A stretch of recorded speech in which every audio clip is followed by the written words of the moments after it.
Bonjour, dans cette vidéo, on va présenter un sujet sur les âges d'entropie pour l'analyse de sentiments par l'apprentissage, partie théorique, préparé par Adil Jadir et Agouche Karim. On commence par quelques définitions et notations.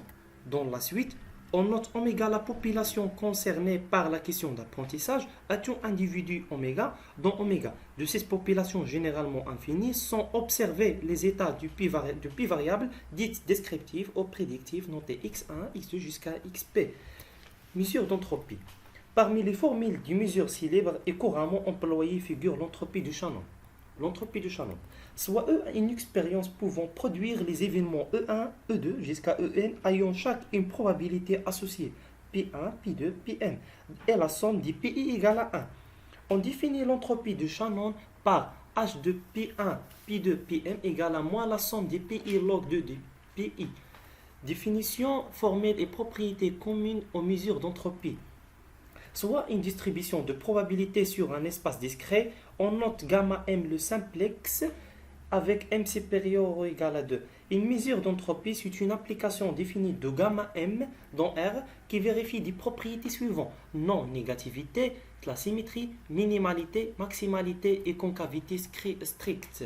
On passe maintenant au classifieur d'entropie maximale. Ce classifieur reprend le principe d'entropie maximale, autrement dit, maximise l'entropie pour prédire un phénomène aléatoire. Dans l'élaboration d'un maximum d'entropie, il y a 3 étapes. La première étape est constituée d'un set d'entraînement. Cette étape qui nous permet de capturer au possible le comportement d'un phénomène élaboré et aléatoire. Pour la deuxième étape, on va déterminer les traits qui rendent compte de ce phénomène aléatoire, c'est-à-dire trouver les contraintes que doit satisfaire à le modèle cible. Cette contrainte est P tilde de f égale Pf, avec P tilde de f égale la somme des Pxy, f de xy, Pf égale la somme des P tilde x et la probabilité condition de yx, f de xy. Pour la troisième étape, choisir le modèle qui maximise l'entropie. Bonjour, notre sujet est dédié à l'utilisation de l'entropie pour l'analyse des sentiments. D'abord, qu'est-ce que l'analyse des sentiments? Analyse de sentiments ou extraction d'opinions est un type de données qui mesure l'inclination des opinions par le traitement du langage naturel, l'informatique linguistique et l'analyse du texte. Ces informations sont utilisées pour l'analyse des informations subjectives sur le web et principalement dans les médias sociaux. La première étape consiste à importer les librairies nécessaires comme NLTK, la plus utilisée dans ce domaine, Sklearn, Pandas, etc., etc. Et la deuxième étape concerne l'importation des données au format CSV qui contient 2 colonnes, un pour les commentaires et l'autre pour l'évaluation de ces commentaires. Cette figure montre bien que toutes les données sont complètes. Et celle-ci, pour montrer l'équivalence entre les commentaires positifs et négatifs, ce qui est important dans la phase d'entraînement du modèle.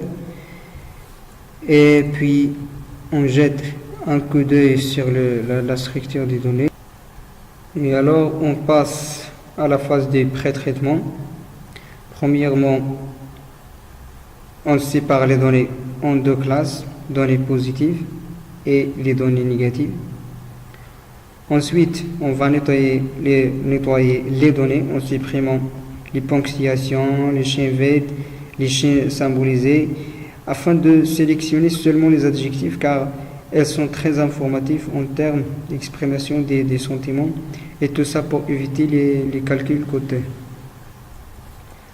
Et cette partie consiste à visualiser les adjectifs les plus fréquents en créant auparavant la distribution fréquentielle de chaque adjectif. Ensuite, on va préparer les données d'entraînement et de test dont le modèle a besoin pour s'entraîner en séparant ces feature sets en training set et test set. Et après, On va créer et entraîner le modèle en utilisant le classifieur maximum entropie. Après l'entraînement et l'évaluation du modèle, on obtient une bonne précision, c'est-à-dire que le modèle est bien entraîné. En plus que ça,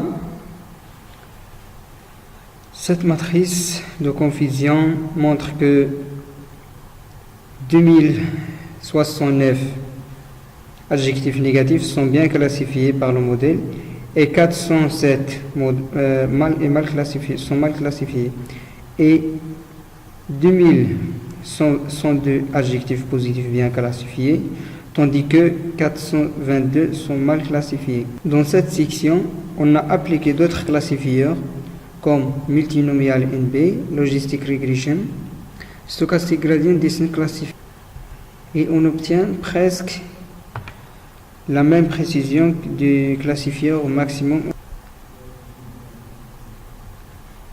Ces deux cellules nous permettent d'enregistrer et d'importer les modèles enregistrés en utilisant la librairie Pickle.